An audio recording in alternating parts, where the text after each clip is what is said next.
Ambassador Day Quan stood in the center of the massive chamber. The room was larger than any building on Earth.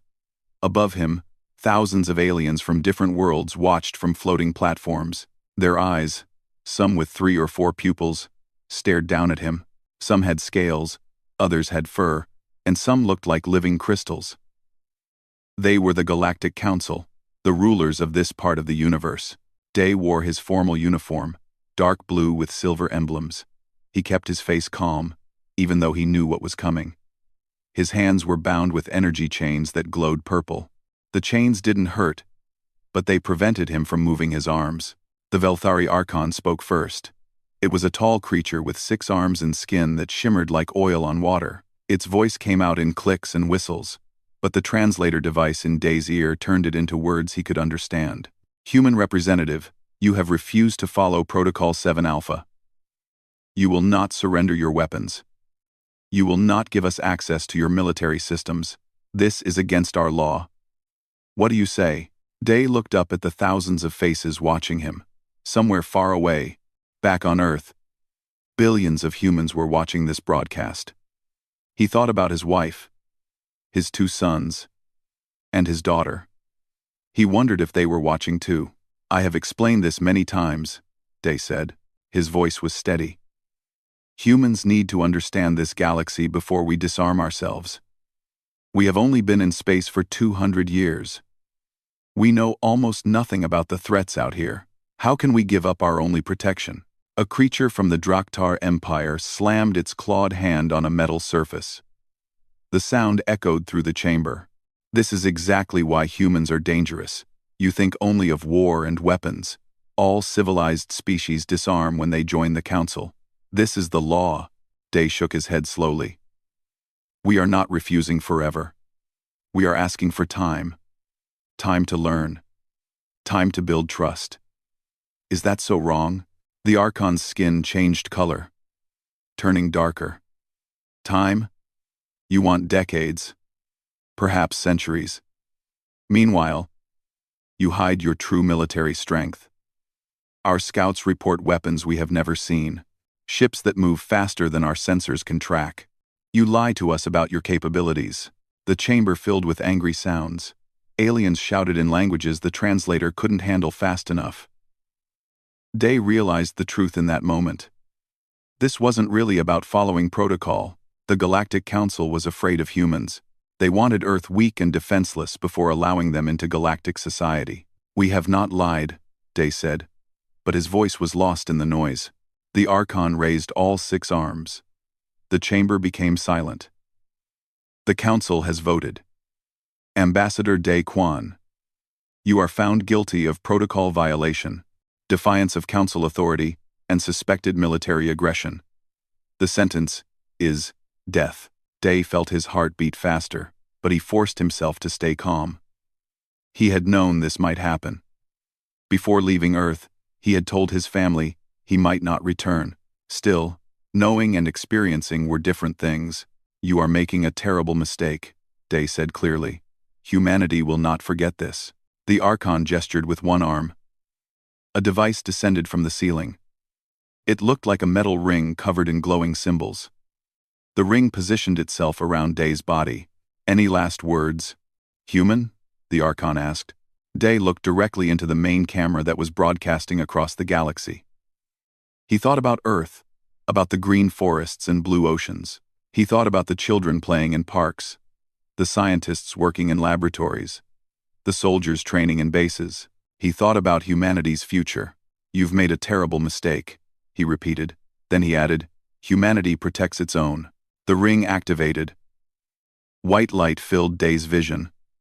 He felt his body breaking apart at the molecular level. There was no pain, just a strange sensation of becoming less solid. In 3 seconds, Ambassador Day Quan ceased to exist. The ring powered down, leaving empty space where he had stood. The Galactic Council chamber erupted in mixed reactions. Some species celebrated. Others looked uncertain. A few seemed disturbed by what they had witnessed. On Earth, billions watched in horror and rage. In Geneva, the United Nations Security Council held an emergency meeting.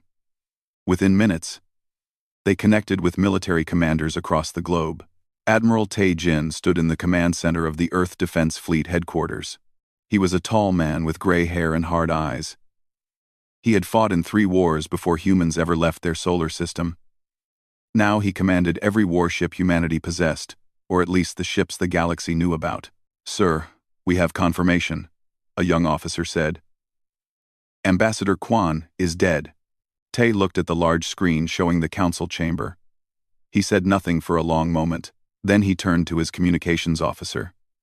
"Get me the UN Secretary General. Get me the President. Get me every member of the Security Council."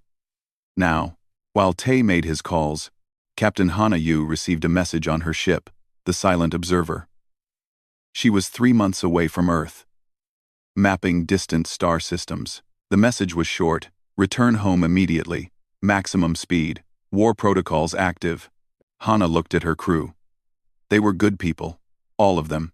They had been in space together for 2 years.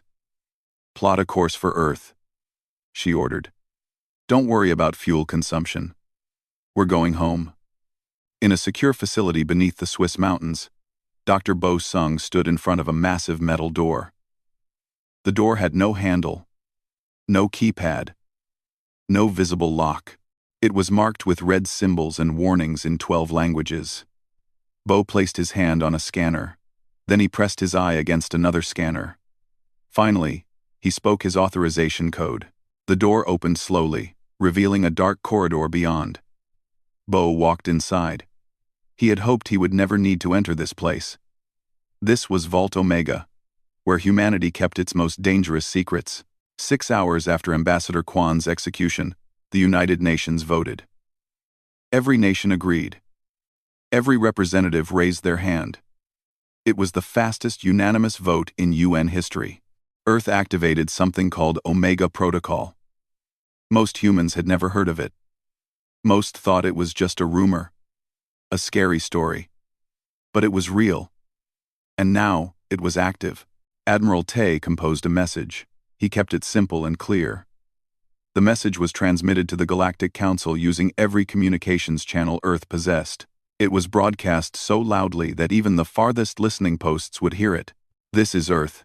You have executed our ambassador. You have declared war on humanity.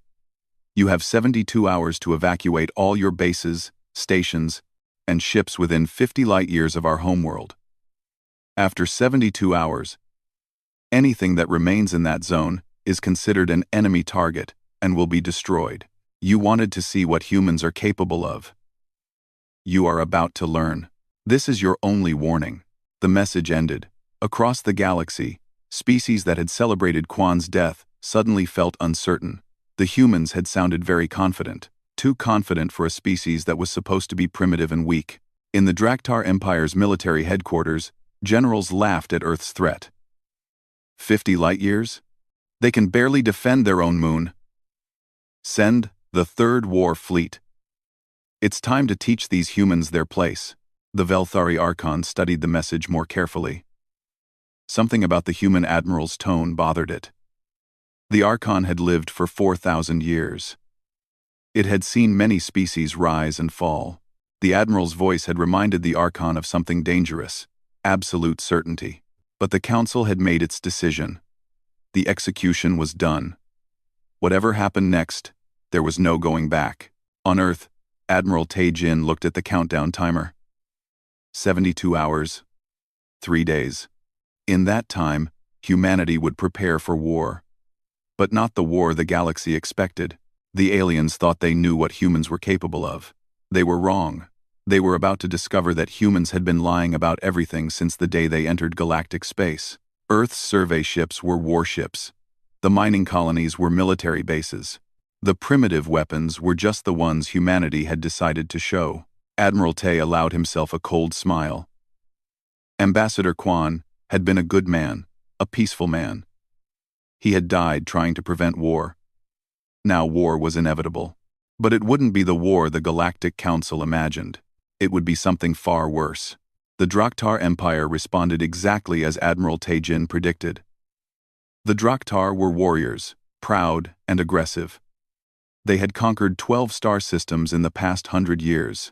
They saw Earth's ultimatum as an insult that needed to be answered with violence.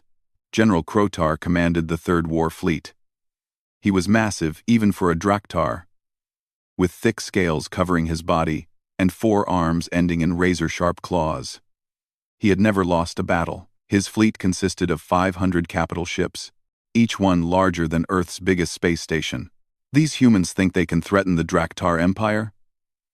Krotar roared to his officers.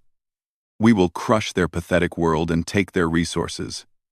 Prepare for immediate departure. The Third War Fleet moved toward human space. Their journey would take 40 hours at maximum speed. Krotar was confident. His scouts had reported Earth's military strength. Perhaps 200 warships, primitive weapons, slow propulsion systems.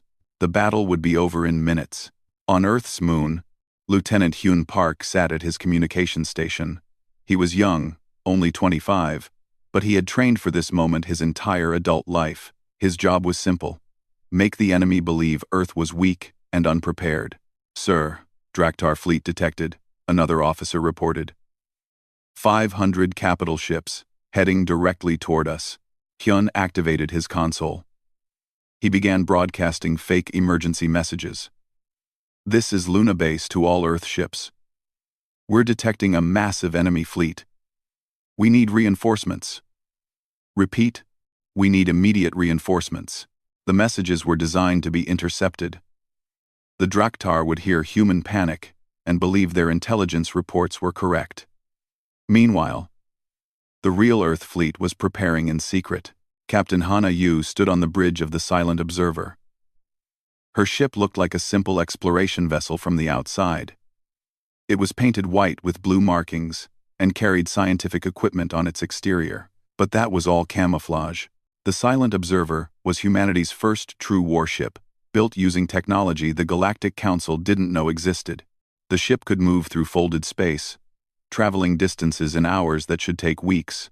Its weapons included quantum displacement beams that could erase matter from existence. How long until we reach the rendezvous point? Hana asked. Tactical Officer Wu Taeyang checked his screens. He was a quiet man with quick hands and quicker reflexes. 2 hours, Captain. The fleet is already assembling. Engineer Rina Han worked below decks, checking the ship's exotic power systems. She was brilliant, having helped design half the technology on board. Captain, all systems are optimal. We're ready for combat. Hana nodded. She felt calm, the way she always did before a fight. She had been a fighter pilot before joining the space program. Violence didn't scare her. What scared her was failing to protect Earth. Deep beneath the Swiss mountains, Dr. Bo Sung walked through Vault Omega. The corridor was lined with sealed chambers, each one containing a different nightmare. Bo had spent 20 years developing some of these weapons. He had hoped they would never be used. He stopped at Chamber 7.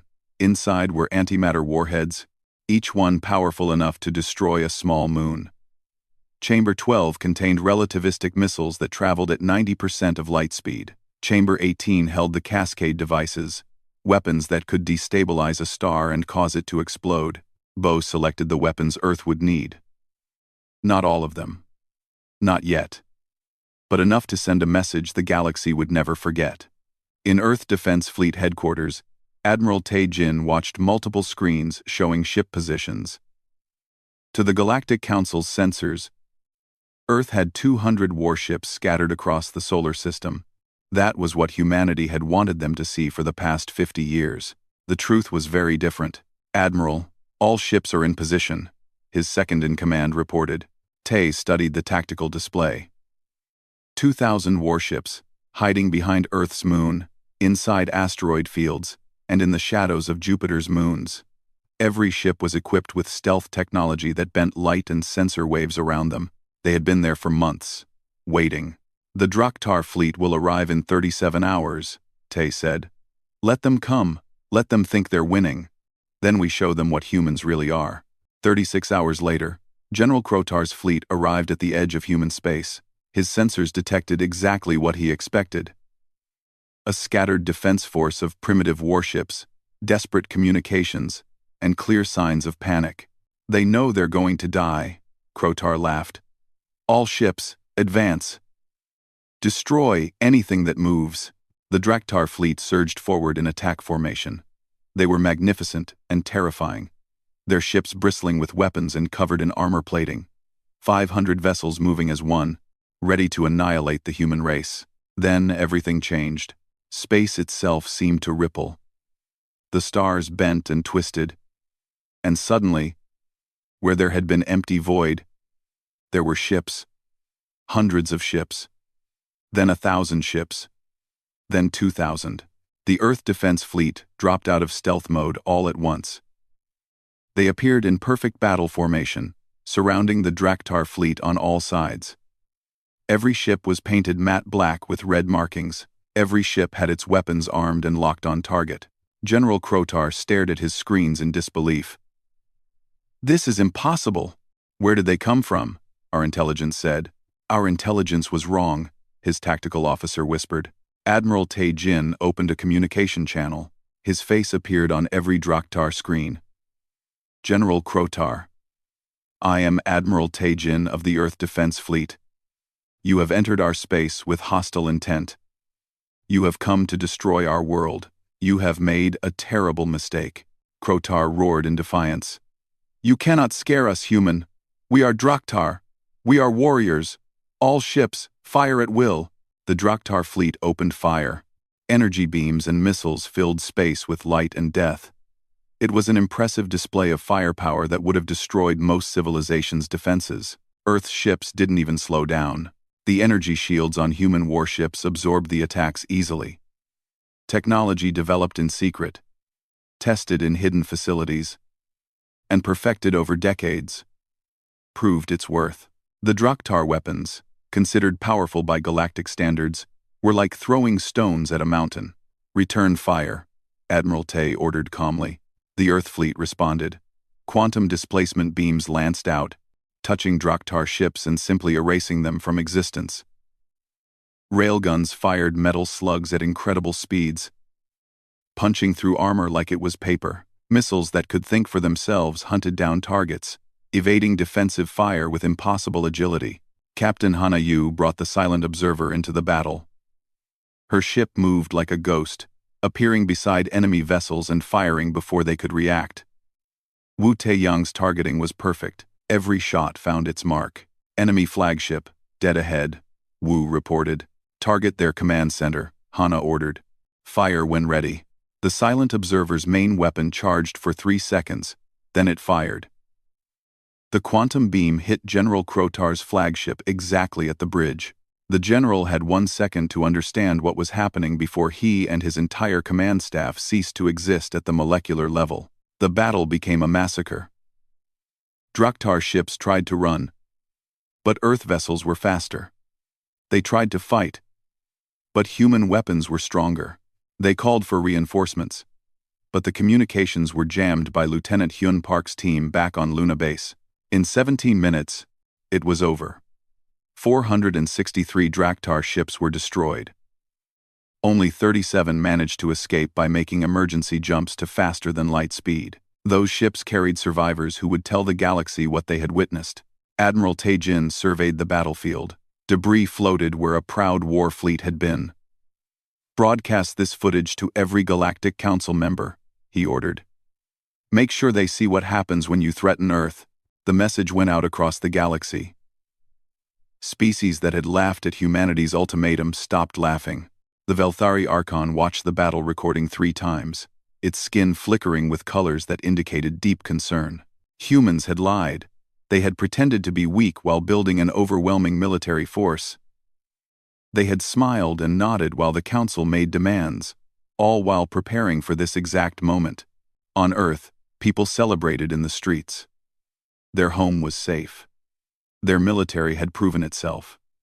But in the command centers and strategy rooms, leaders like Admiral Tae Jin knew the truth. This was just the beginning. The Galactic Council would not accept this humiliation. They would gather their forces. They would come for Earth with everything they had, and humanity would be ready. The galaxy had seen a fraction of Earth's true power. Soon, they would see the rest.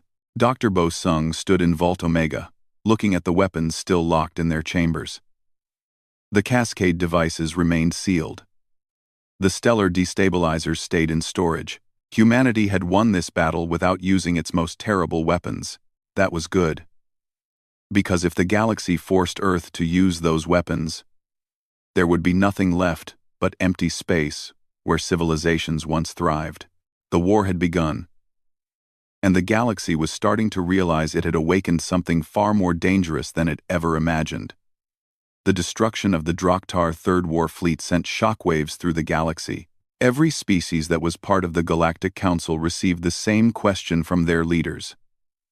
How did humans hide such power? The answer terrified them because it meant humanity had been planning for war since the day they made first contact. The Velthari Archon called an emergency council session. Representatives from 40 species gathered, their holographic forms filling the great chamber. The Archon's skin shifted through colors rapidly, betraying its anxiety. "We have made a critical error," the Archon admitted. "The humans are not primitive. They are not weak. They have been studying us, learning our weaknesses, all while we believed them helpless." A representative from the Kresh Dominion, a species that looked like floating jellyfish with crystalline tentacles, spoke up. "Then we must negotiate. Offer them what they want. Give them full council membership without conditions."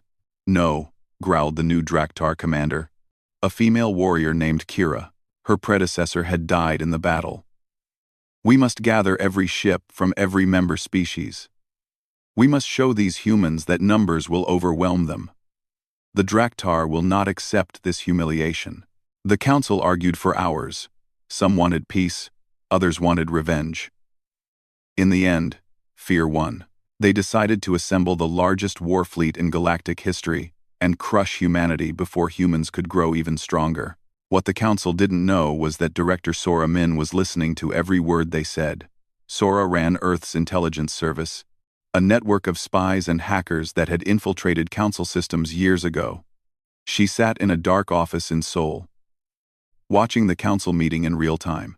"They're going to attack with everything," Sora said to her assistant. "We need to move first. Get me Colonel Ara." Colonel Ara Lim received the call while inspecting her special operations team. Ara was short but muscular, with scars on her arms from a dozen missions. She commanded the best soldiers Earth had ever produced. Her team didn't fight in big battles.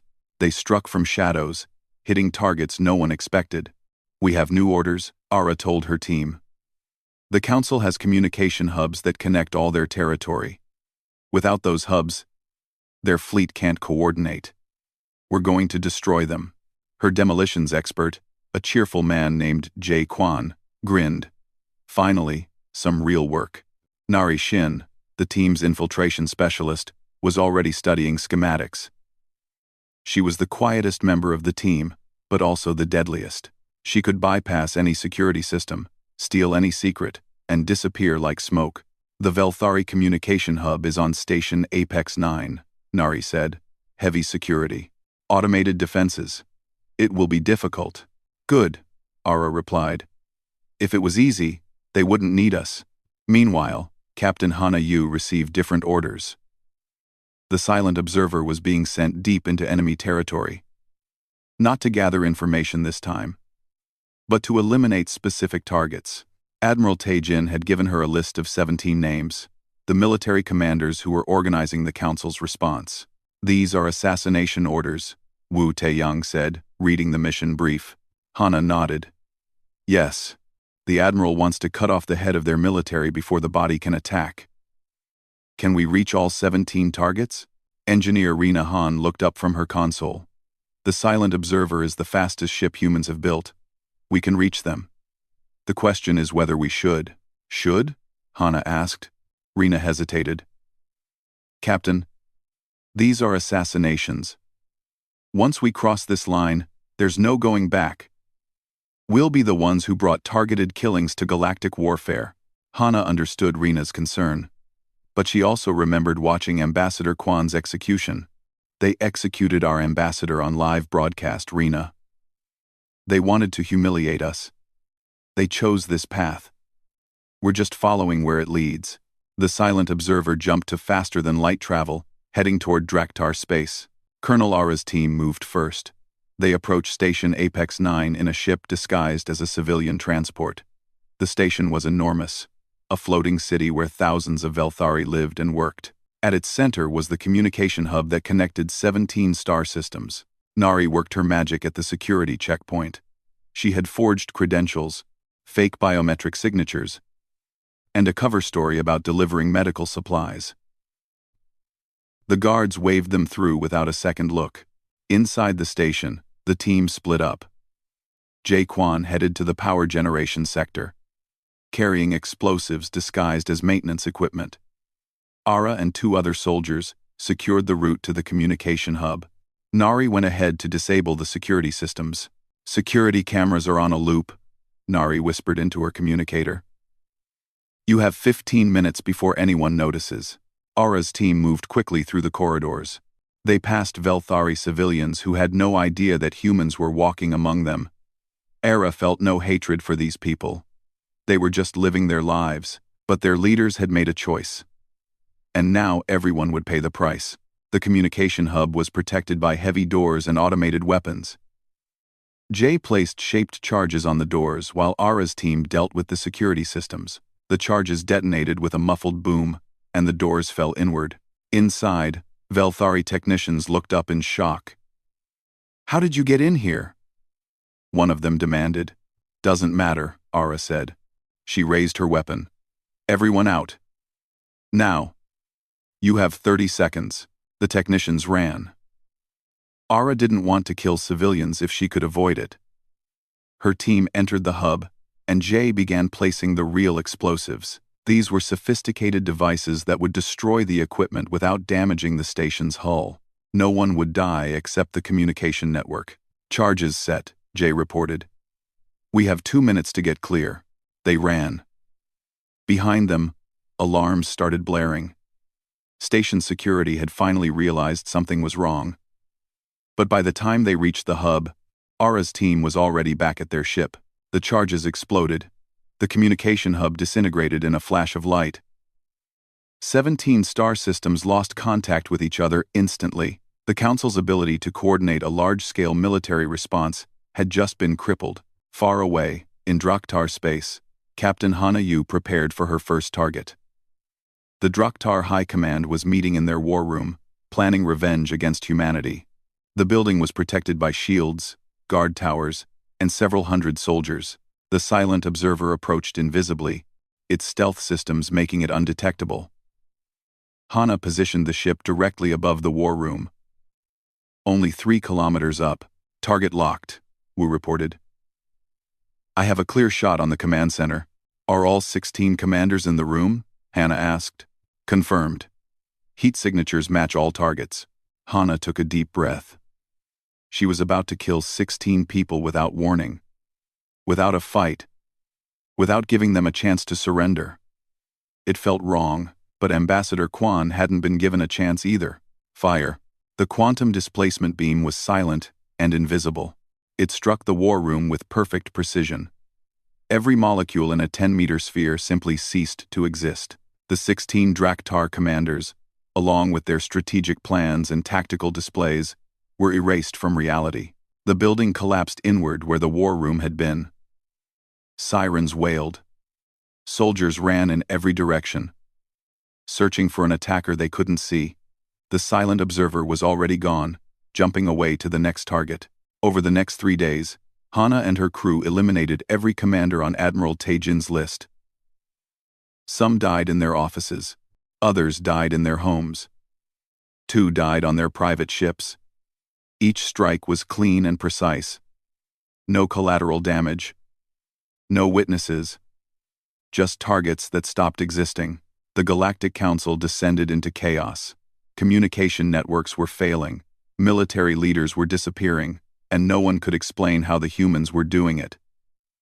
Their ships couldn't be tracked. Their soldiers appeared and vanished like ghosts. Director Sora Min watched it all from her office in Seoul. Intelligence reports flooded in from across the galaxy. The Council was panicking. Some species were pulling their fleets back to defend their home worlds. Others were arguing about whether to continue fighting. Then Sora intercepted a message that changed everything. The Velthari Archon was attempting to negotiate with other council members in secret. The message revealed the truth. The Archon and the Draktar had manipulated council law to justify executing Ambassador Quan. They had seen humanity as a threat to their power, and wanted to eliminate humans before they became too strong. Not all council species had agreed with the execution. Many had been lied to, told that humans had committed crimes they never did.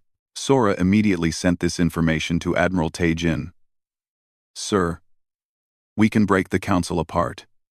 If we reveal this conspiracy, some species will withdraw their support." Tay studied the intercepted messages. "This is important, but we need more time. The council is assembling their grand fleet. We're running out of options." Deep in Vault Omega, Dr. Bo Sung received authorization to activate Operation Fallen Hammer. He had been dreading this moment. The Cascade devices were no longer theoretical weapons. They were about to become real threats. 24 automated ships, each carrying a Cascade device, launched from hidden bases across human space. They jumped to locations surrounding Council territory, positioning themselves near strategic star systems. The ships carried no crew, just sophisticated AI systems and weapons that could destroy stars. Admiral Taejin recorded a new message for the Galactic Council. His face was hard, his voice cold.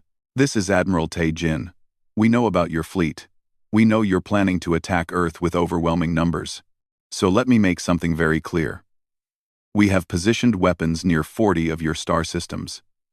These weapons can turn stars into supernovas.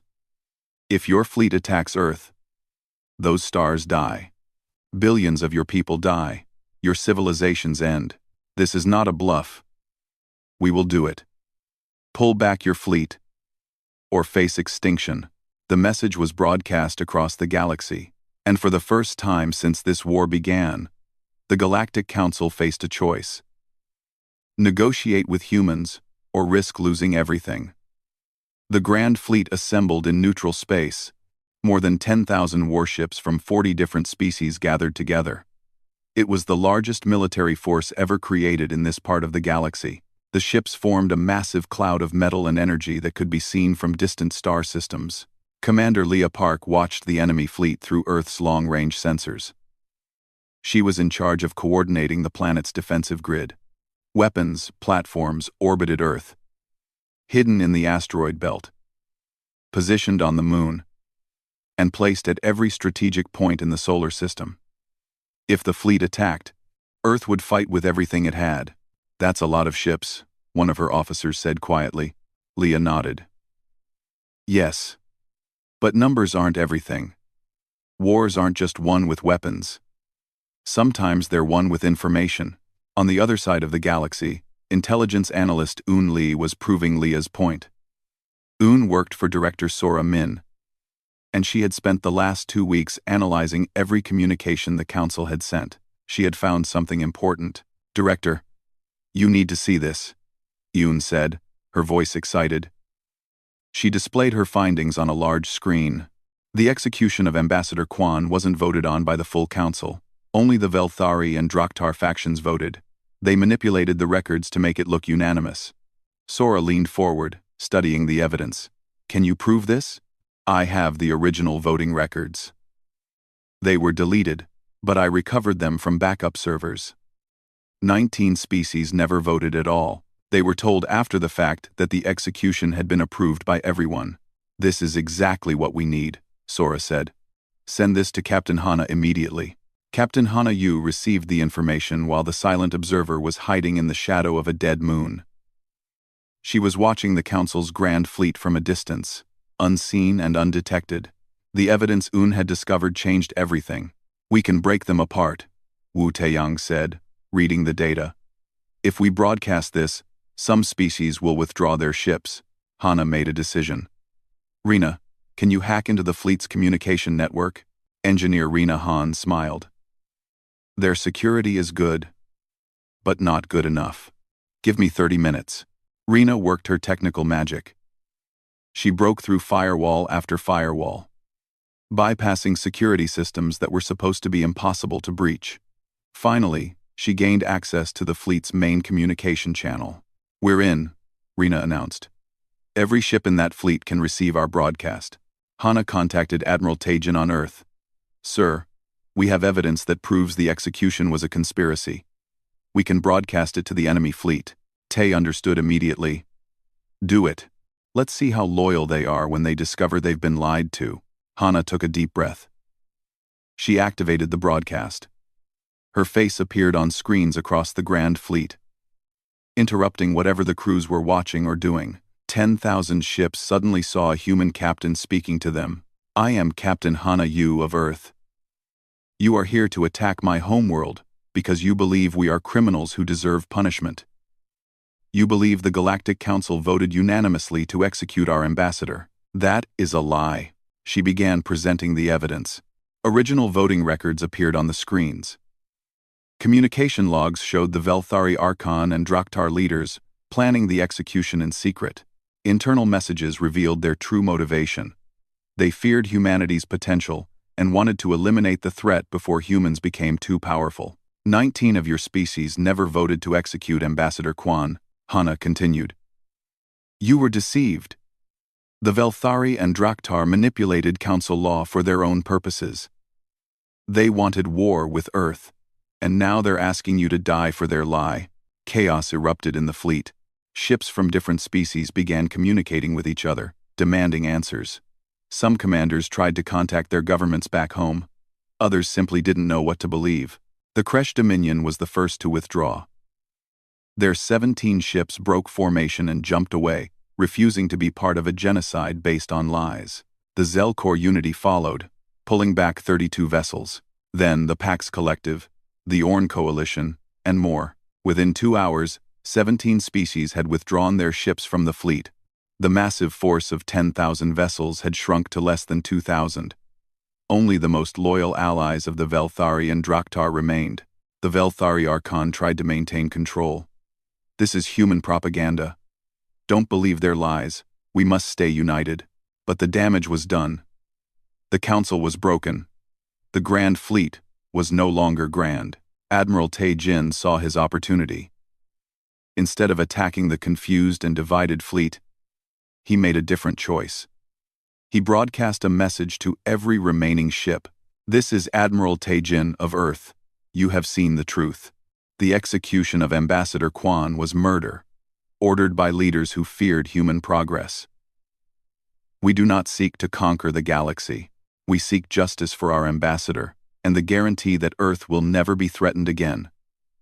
Those of you who leave now will be spared. Those who remain will share the fate of the Draktar Third War Fleet. You have 6 hours to decide." On Earth, Commander Leah Park prepared the final defensive positions. If the remaining 2,000 ships attacked, there would be a terrible battle. But she also prepared something else. A diplomatic channel, ready to accept surrender from any species that wanted to end this war peacefully. Meanwhile, Colonel Ara Lim and her special operations team were completing their most important mission. They had been inserted into the capital worlds of both the Velthari and the Draktar. Their targets were the leaders who had orchestrated this entire conflict. Ara's team moved through the Velthari capital city under cover of darkness. The Archon lived in a massive tower that reached into the clouds. Security was everywhere, but Narration had already hacked their systems. The guards saw what Nari wanted them to see on their screens: empty corridors and locked doors. "We're inside," Ara whispered into her communicator. She and 3 soldiers climbed the tower, level by level, avoiding detection through careful timing and Nari's technical skills. On the Draktar homeworld, another team was doing the same thing. They were hunting the Supreme Marshal, the warrior who had taken command after General Krotar's death. Both operations had to succeed at the same moment. If one failed, the other target would go into hiding. Ara reached the Archon's private chambers. The doors were locked and reinforced. Jaquan placed a small explosive charge that would cut through the metal without making too much noise. The charge detonated with a soft thump, and the door fell open. Inside, the Velthari Archon sat at a desk. reviewing reports. It looked up as humans entered its room. For the first time in its 4,000-year life, the Archon felt genuine fear. "How did you get in here?" it asked. "Easily," Ara replied. She raised her weapon. "You murdered our ambassador. You manipulated your own council. You tried to destroy our world. Now you're coming with us. You cannot capture me. I am the Archon. I am protected by law." Ara smiled coldly. "Your laws didn't protect Ambassador Quan. Don't expect our mercy." At the exact same moment, the other team captured the Draktar Supreme Marshal. Both leaders were taken from their homeworlds without a single shot being fired in defense. When their governments realized what had happened, the leaders were already on ships, heading toward human space. Admiral Te Jin broadcast images of both prisoners across the galaxy, the Velthari Archon and the Draktar Supreme Marshal, the two most powerful beings in their species, sat in human detention cells.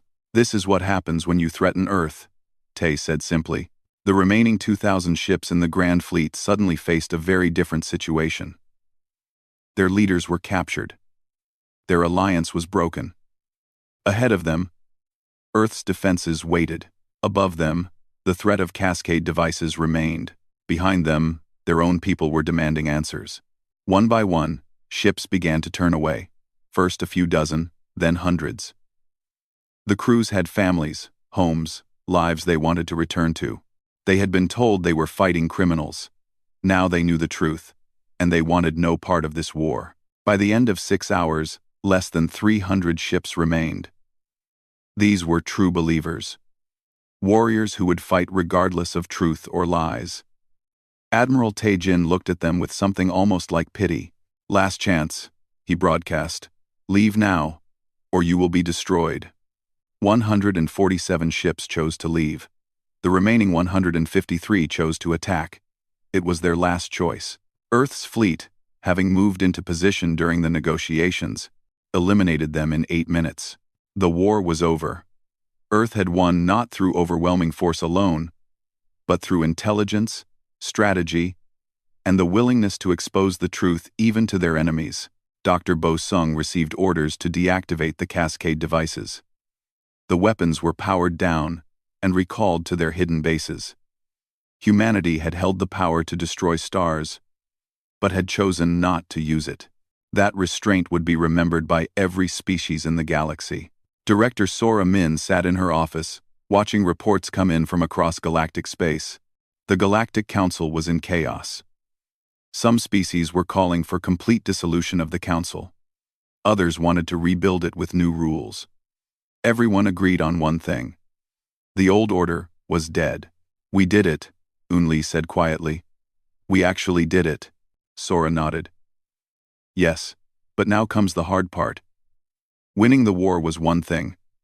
Winning the peace will be much more difficult. Earth had proven it could not be threatened. But what would humanity do with that power? That question would define the future of the entire galaxy." The Galactic Council convened for the first time since the war ended. But this time, everything was different. The meeting took place on a neutral station that orbited a star halfway between Earth and Velthari space. The grand chamber that had once hosted thousands of representatives now felt empty and quiet. Admiral Te Jin walked into the chamber, flanked by Captain Hana Yu and Director Sora Min. They wore their formal uniforms, dark blue with silver emblems. Behind them, human soldiers stood guard. The galaxy had learned to respect those uniforms.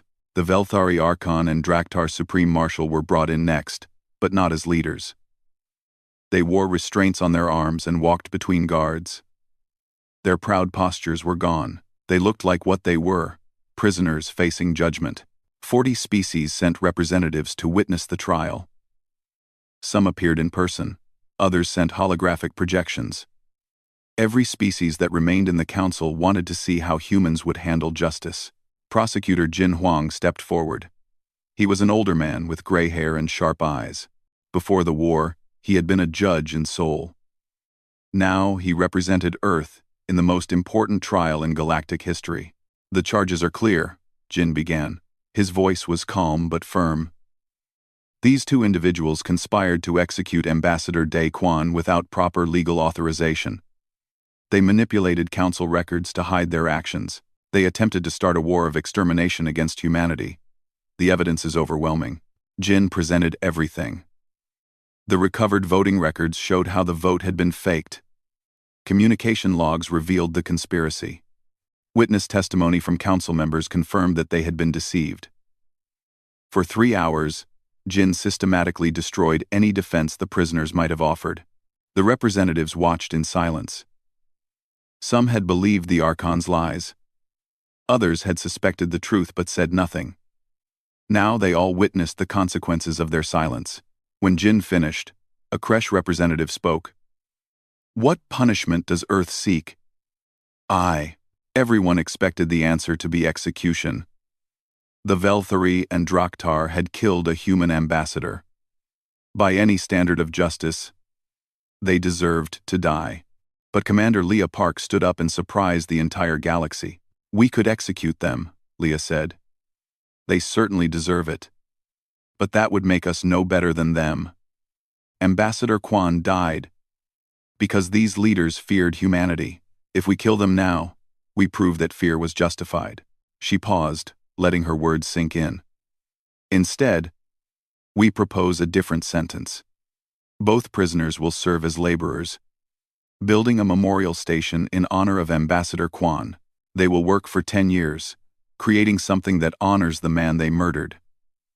Every day, they will remember what they did. Every day, they will help build something beautiful from their terrible mistake. C11, likes 4. The chamber erupted in discussion. Some species thought the punishment was too lenient. Others saw the wisdom in it. The humans were proving they could show mercy even to their worst enemies. The vote was taken. By a margin of 37-3, the council approved Earth's sentence. The Velthari Archon and Draktar Supreme Marshal would live, but they would spend the next decade in hard labor, building a monument to peace. Admiral Taejin stepped forward to address the council. "We have proven that Earth cannot be threatened. We destroyed your fleet. We captured your leaders. We positioned weapons that could destroy stars. But we chose not to use that final option. Do you know why?" The representatives waited in silence. "Because we are not monsters," Tae continued. "We are not conquerors. We are humans who want to live in a galaxy where justice matters more than power. But make no mistake, we will keep our weapons.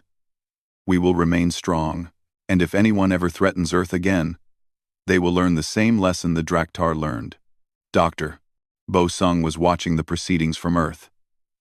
The cascade devices remained in storage, but now every species knew they existed. That knowledge would keep the peace better than any fleet ever could. Humanity had proven it had ultimate weapons but would not use them casually. That restraint made Earth more powerful, not less. The council then discussed its own future. The old system was clearly broken. New rules were needed. Director Sora Min proposed the changes. First, Protocol 7 Alpha is abolished. No species will ever be forced to disarm as a condition of joining the council. Second, ambassadors from all species are protected by absolute diplomatic immunity. Anyone who harms an ambassador faces immediate consequences.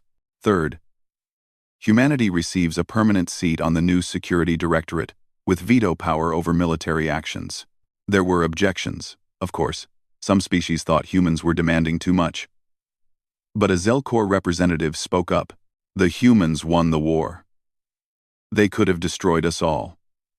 Instead, they're offering us a chance to rebuild together. I say we accept their terms." What? The vote was overwhelming. The reforms passed. The Galactic Council was reborn with humans as one of its most powerful members. Captain Hana Yu received a promotion to Fleet Admiral. Her new assignment was to rebuild the Galactic Peacekeeping Force. But this time, with human standards. Ships from multiple species would train together, learn from each other, and operate under strict rules of engagement. Never again would the Council's military be used for conquest or intimidation. Colonel Ara Lim became director of the new Interspecies Security Commission. Her job was to prevent the kind of conspiracy that had led to Ambassador Quan's death. She would have agents from multiple species working together, watching for corruption and abuse of power. Engineer Rena Han led a team that began sharing some human technology with allied species. Not weapons technology, but things that would improve lives. Better medical equipment, more efficient power systems, advanced communication networks. Earth was building partnerships through cooperation, not fear. On Earth itself, a monument was unveiled in Seoul. A statue of Ambassador Dae Kwan stood in a park, his face calm and dignified. The inscription carved into the base repeated his final words, "Humanity protects its own." Gina Seo stood before the statue, crying quietly. She was Kwan's daughter, now grown into a woman. She had watched her father's execution on live broadcast. She had lived through the war that followed.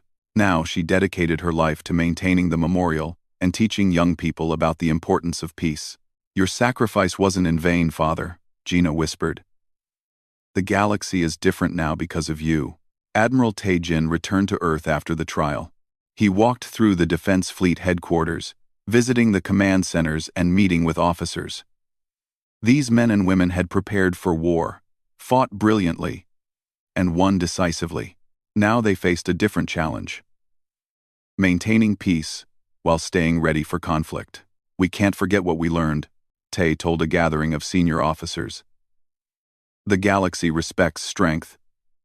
If we become weak, someone will eventually try to threaten us again.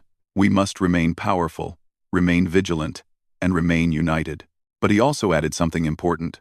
"Remember too that we fought this war for justice, not conquest. We wanted accountability for Ambassador Kwan's death. We got it. Now we must prove that humans can be trusted with power. That may be harder than winning the war." 10 years passed. The memorial station was completed. The Velthari Archon and Draktar Supreme Marshal had kept their word, working every day to build something beautiful. The station served as a diplomatic meeting place where species could gather to resolve conflicts peacefully. Ambassador Mina Choi became Earth's new representative to the Galactic Council. She was young, brilliant, and diplomatic. Unlike Ambassador Kwan, she arrived at the council with full confidence in her safety. No one would dare harm her. The entire galaxy knew what would happen to anyone who threatened a human ambassador. Mina stood in the Great Chamber, the same place where Kwan had died. But now, humans weren't supplicants begging for acceptance. They were respected members of galactic society, feared and admired in equal measure. She addressed the council with simple words. "I bring greetings from Earth. We remember Ambassador Kwan. We remember the lessons of that terrible time. We hope you remember too." The representatives did remember. They remembered the Draktar Third War Fleet destroyed in 17 minutes. They remembered human soldiers appearing like ghosts to capture the galaxy's most powerful leaders. They remembered the cascade devices positioned near their stars, ready to end civilizations. But they also remembered humanity's restraint. The humans had held ultimate power and chose mercy. They could have become tyrants. Instead, they became partners. Other species began studying human culture, trying to understand what made them so formidable. They found a civilization that valued individual freedom, creative thinking, and the ability to adapt quickly to new situations. They found people who could be incredibly peaceful or incredibly violent, depending on circumstances. The question that haunted galactic philosophers was simple. If this is what humanity became after only 200 years in space, what will they be after 1,000 years? After 10,000? Some species found that question terrifying. Others found it inspiring. A few found it both. Earth continued to grow stronger. Human colonies spread across multiple star systems. The defense fleet expanded, incorporating new technologies and training constantly. The cascade devices remained in storage, a final deterrent that everyone knew about but hoped would never be used. Director Sora Min, now quite old, sat in her office in Seoul and reflected on everything that had happened.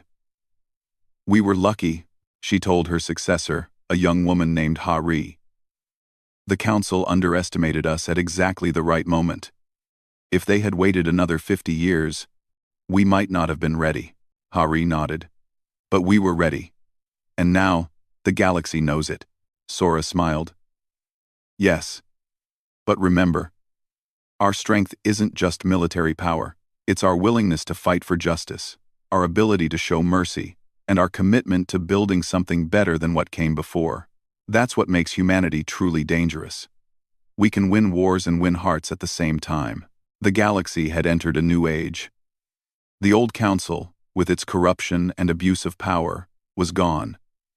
In its place stood a more balanced system, where no single species dominated. Humans had forced that change through overwhelming military victory, but they maintained it through wisdom and restraint. Ambassador Quan's execution had been meant to humiliate and weaken humanity. Instead, it had awakened something the galaxy had never encountered before, a species that combined overwhelming military capability with genuine moral principles, a civilization that would fight with absolute ferocity when threatened, but would also show mercy when victory was achieved. The memorial station orbiting that distant star stood as a reminder. Justice mattered. Peace was possible. And humanity, the youngest species in galactic society, had taught the oldest civilizations lessons they would never forget.